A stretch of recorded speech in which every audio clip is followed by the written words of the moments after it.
PT Kereta Api Indonesia mengajukan dana talangan sebesar 3,5 triliun rupiah kepada pemerintah akibat terdampak pandemi COVID-19.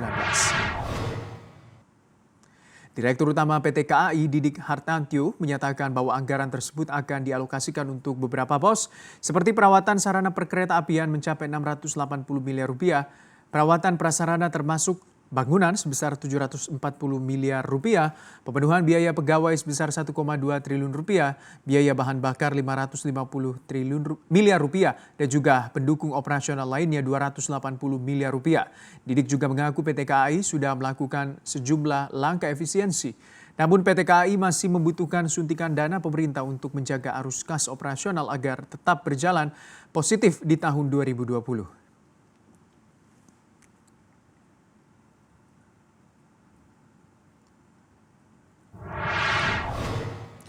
Lalu seperti apa rencana penggunaan dana talangan pemerintah oleh PT Kereta Api Indonesia? Daniel Siburian, jurnalis CNBC Indonesia akan melaporkannya langsung untuk Anda.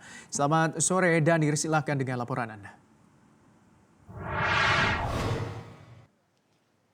Ya, sore Gibran. Siang ini Komisi 6 DPR RI menggelar rapat dengar pendapat dengan Direktur Utama PT Kereta Api Indonesia Persero yaitu Didik Hartantio. Adapun rapat ini Gibran membahas pendalaman dana talangan pemerintah kepada PT KAI yang diketahui terdampak oleh pandemi COVID-19. Didik Hartantio mengaku pandemi COVID-19 berdampak langsung terhadap kinerja operasional perusahaan hingga akhir tahun 2020, di mana arus kas bersih yang berasal dari operasional perseroan diproyeksikan mengalami defisit atau minus 3,44 triliun rupiah pada akhir tahun ini. Dia menjelaskan perhitungan ini didapat dari pendapatan operasional sepanjang tahun 2020 yang diperkirakan hanya mencapai 11,98 triliun rupiah. Sementara pembayaran kepada pemasok dan karyawan PT KAI ini kebutuhannya mencapai 14,02 triliun rupiah sampai akhir tahun nantinya.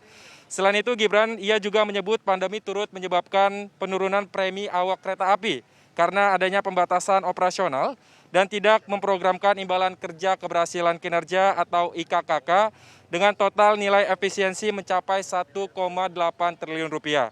Ditambah lagi Gibran, perusahaan saat ini juga dibebankan dengan pembayaran bunga dan beban keuangan yang diperkirakan mencapai minus 920 miliar rupiah,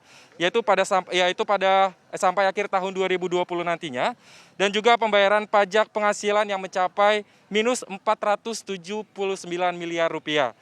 Nah, untuk mengurangi dampak pandemi COVID-19 terhadap perseroan inilah, maka dari PT KAI atau PT Kereta Api Indonesia Persero ini mengajukan dana talangan kepada pemerintah, yaitu sebesar 3,5 triliun rupiah. Adapun dana talangan tersebut nantinya akan digunakan untuk kinerja operasional perseroan hingga akhir tahun 2020 nantinya, Gibran.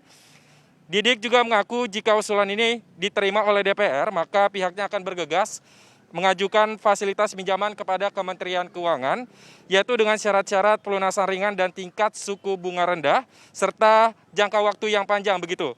Di mana harapannya pemerintah ini bisa memberikan bunga berkisar dari 2 hingga 3% dengan jatuh tempo dalam waktu 7 tahun, Gibran.